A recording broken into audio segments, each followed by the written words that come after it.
If you haven't played Counter-Strike in a while, it's easy to forget how unforgiving it can be. There's no regenerating health, and just one burst from an assault rifle or bullet from an AWP is enough to take you down. Valve's next entry in the franchise, Counter-Strike Global Offensive, isn't meant to be a huge step forward. This is not Counter-Strike 2, but instead a reworking of existing mechanics with a few tweaks made to map layouts, loadout options, and the visual style. Global Offensive will also be available on consoles. Xbox 360, PlayStation 3, and PC players will get a chance to play when the game's ready sometime in 2012, though PC players will also get a shot earlier in a beta test planned for this October. The basic gameplay in Global Offensive will be familiar to any series veteran. You split into two teams, terrorist and counter-terrorist. Depending on the map, the objectives will differ. On Dust and Aztec, the terrorists need to plant a bomb at one of two designated sites, while the counter-terrorists need to stop them. There aren't any respawns or revives, so once you die, you spectate the rest of the match. Before each round begins, you purchase weapons to determine your role. There's plenty to choose from. High-powered sniper rifles, submachine guns, and assault rifles are all available. If you survive a round and win, you keep the weapons. If you die, you lose them and have to repurchase. That's where money comes into play. Kills and wins reward you with cash, which can then be used for better and more varied gear.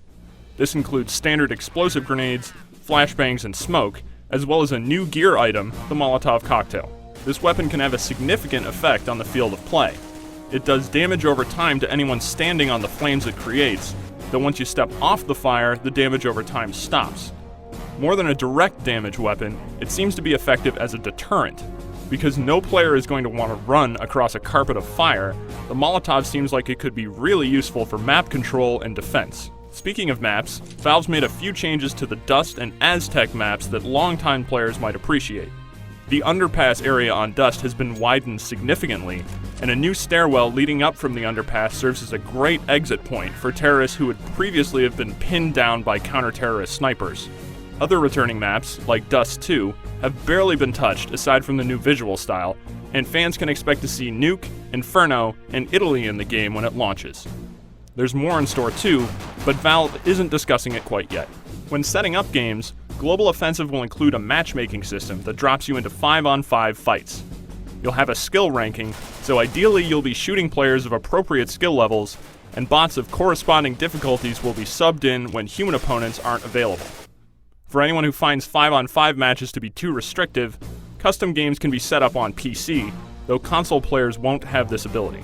With more weapons to play around with, like the stun gun, and a few other minor changes made to the gameplay, Global Offensive manages to differentiate itself just enough from previous Counter-Strikes to stand out.